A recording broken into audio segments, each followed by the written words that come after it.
So Lok Sabha ఎన్నికల అనగానే కొద్దిగా బీజేపీకి ఫేవర్ ఉంటుంది. అంటే రాష్ట్రంలో కాంగ్రెస్ పార్టీ అధికారంలో ఉంది, బయట రాష్ట్రాల్లో మీదే హవా ఉంది. ఇక్కడ రేవంత్ని దాటుకొని మెజార్టీ సీట్లు ఎట్లా సాధిస్తారు మీరు? ఏంటి ప్లాన్? రేవంత్ రెడ్డి గారే సెల్ఫ్ గోల్ చేసే దిశగా ప్రయాణిస్తున్నారు. నిన్న రేవంత్ రెడ్డి ఏమంటారంటే నన్ను చూసి పార్లమెంట్ ఎలక్షన్లో కాంగ్రెస్కి ఓటేయమంటారు. నిన్ను చూసి ఎట్లా వేస్తారు? అసెంబ్లీ ఎలక్షన్లో నిన్ను చూసి ఓటేయమన్నావు, ఇప్పుడు పార్లమెంట్ ఎలక్షన్లో కూడా నిన్ను చూసి ఓటేయాలా?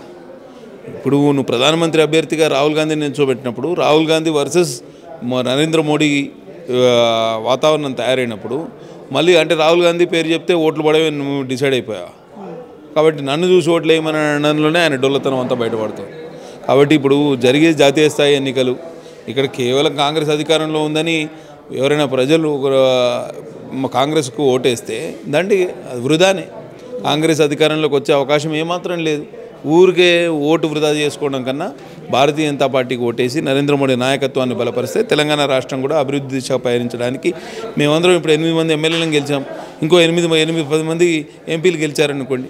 కేంద్ర ప్రభుత్వం నుంచి రావాల్సిన నిధులన్నీ తీసుకొస్తాం. రాష్ట్ర ప్రభుత్వాన్ని ఎండగడుతూనే ఒకవేళ అభివృద్ధికి కావాల్సిన నిధులన్నీ సమకూర్చే ఏర్పాటు చేస్తాం. సాధారణంగా రాష్ట్రంలో ఏ పార్టీ అధికారంలోకి ఉంటే ఆ పార్టీలకి మెజారిటీ సీట్లు వస్తాయి లోక్సభ స్థానాలు. ఎక్కడైనా ఇదే.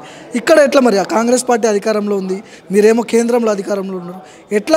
దాన్ని ఎట్లా పరిస్థితి పూర్తిగా ఉల్టా ఉంది.